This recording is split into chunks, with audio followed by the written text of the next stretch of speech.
Je vous regarde et j'ai hâte de vous écouter parce que, soyons honnêtes, avant cette finale, on se demandait si le 100 mètres était toujours ou encore l'épreuve reine de ces Jeux Olympiques. Vous répondez dans un instant, mais Romain, revoyons le résultat absolument dingue. Un Américain champion olympique, c'était plus arrivé depuis 2004. Exactement, depuis Justin Gatlin à Athènes. Et donc c'est Noah Lyles, l'Américain, qui l'a emporté devant Keeshane Thompson, le Jamaïcain, pour 5 millièmes de seconde. Et regardez comment le Club France l'a vécu.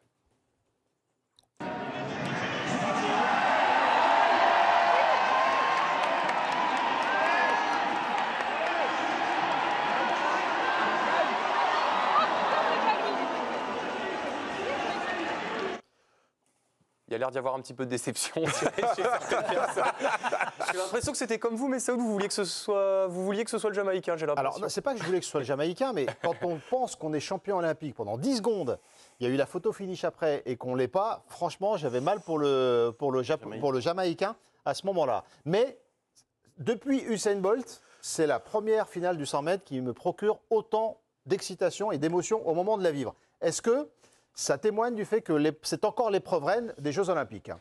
Pour moi, c'est évidemment l'épreuve reine olympique. C'est peut-être même le moment de sport le plus exaltant qu'on vit tous les 4 ans. Ça dépasse, d'une certaine manière, de par le côté très court, très condensé de cette émotion, ça dépasse certaines finales de Ligue des Champions pour ceux qui aiment le foot ou de Coupe du Monde, parce que c'est un moment unique où on sait que les yeux du monde sont tournés dessus.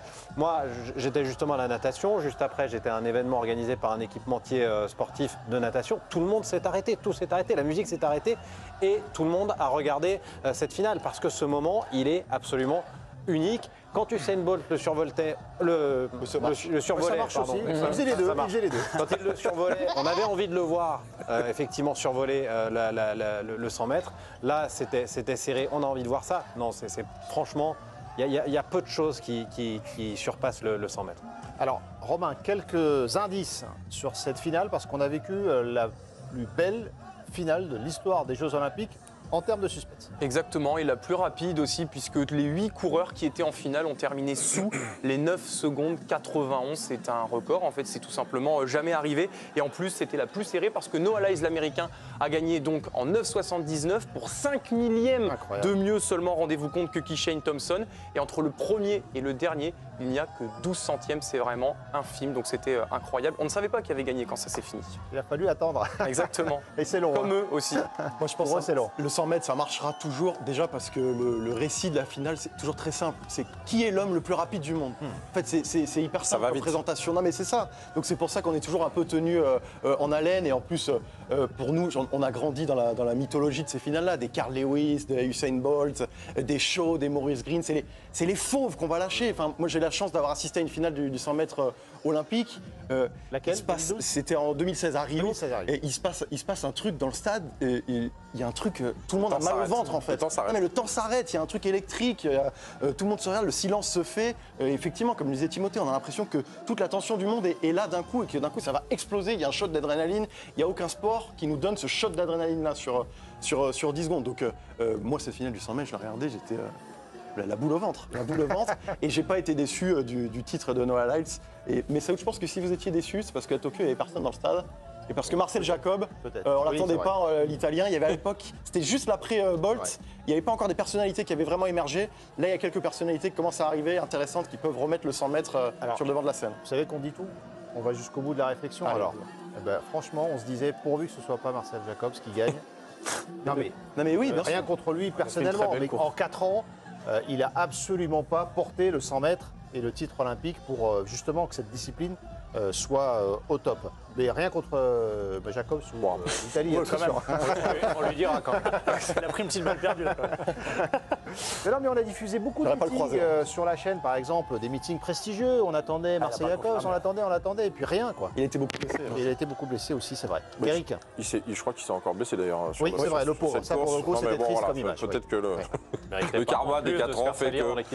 Non, mais moi je voulais revenir sur le fait qu'il y a eu du suspense et ça nous a tenu un petit peu sur le scénario, mais voilà, pour mon avis personnel, je pense que d'avoir Usain Bolt et de l'avoir eu longtemps et dans le spectacle et dans tout ce qu'il a amené à ce sport et à cette discipline, donc le 100 mètres, ça perd quand même un petit peu en termes. Ouais, il en manque un petit peu. Maintenant, ce soir, voilà, la course a été très intéressante et avec beaucoup de suspense.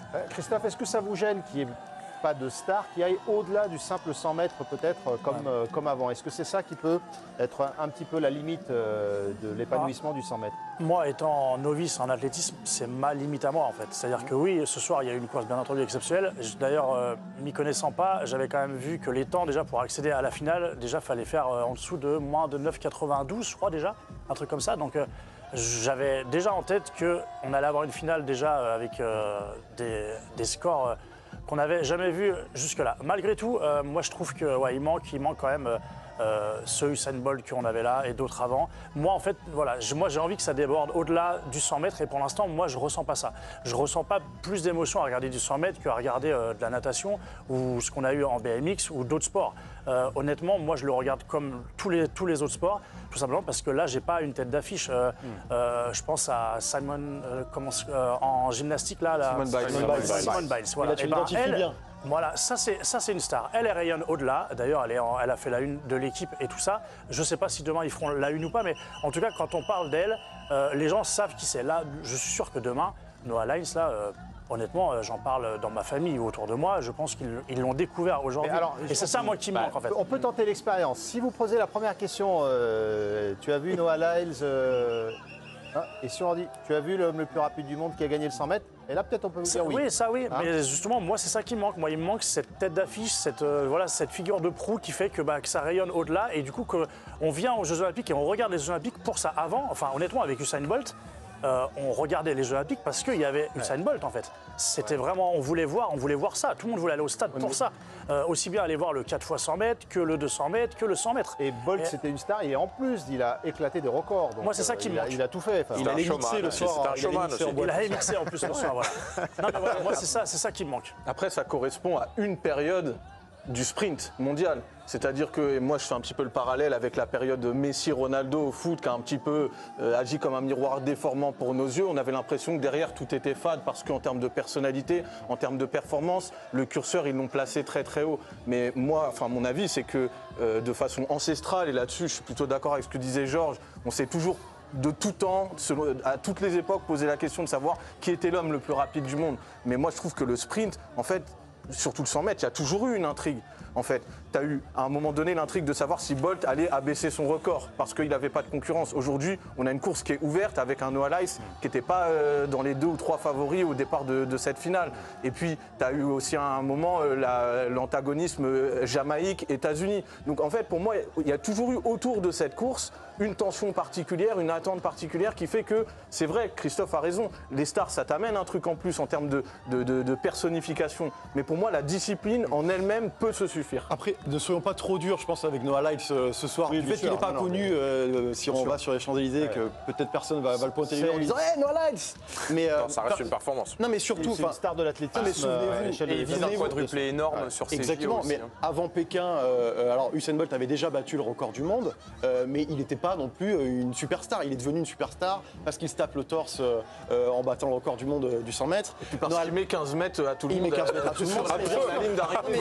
Non, mais Noah Lyles, il a le potentiel pour devenir une star. Voilà, donc il a été champion du monde. C'est important, Georges. Exactement, mais il est champion du monde du 100 mètres, du 200 mètres, du 4x100, je crois qu'il y a aussi du 4x400 à Budapest. Il a attendu sur d'autres courses. Il a attendu sur d'autres courses, donc s'il continue là, s'il continue sa moisson, il a tout ce qu'il faut, parce que c'est un personnage, vous avez vu, quand il en fait des tonnes, peut-être trop d'ailleurs, mais il est un peu comme peut-être Maurice Rine à l'époque, il arrive, il saute sur la piste, il a les ongles colorés, c'est un garçon qui parle d'autre chose aussi, parce qu'on parlait de ça, de dépasser le cadre du sport. C'est un garçon qui a parlé de la santé mentale, il a beaucoup souffert à Tokyo aux Jeux Olympiques, il a terminé deuxième sur le 200 mètres, il a parlé de ces problèmes-là, il a essayé de porter ces problèmes-là, il n'est pas obligé de le faire dans un monde en plus dans l'athlétisme très viriliste, on va dire, montrer des faiblesses, c'était pas forcément donné à tout le monde, donc je trouve qu'il a les capacités, Noah Lyles, et la gueule il faut le dire clairement, pour devenir une star. Et en plus, les sponsors l'adorent. Et Snoop Dogg l'adore. Et ce soir, il fait le meilleur chrono de sa carrière dans une finale olympique pour lui permettre de gagner un titre qu'il n'avait pas encore. 27 ans en plus, 27 ans. Et ce que dit Yanni est vachement intéressant parce que oui, Usain Bolt ou Carl Lewis en leur temps ont été dominants et ont été capables de réaliser quelque chose sur la durée, ce qui les rend exceptionnels.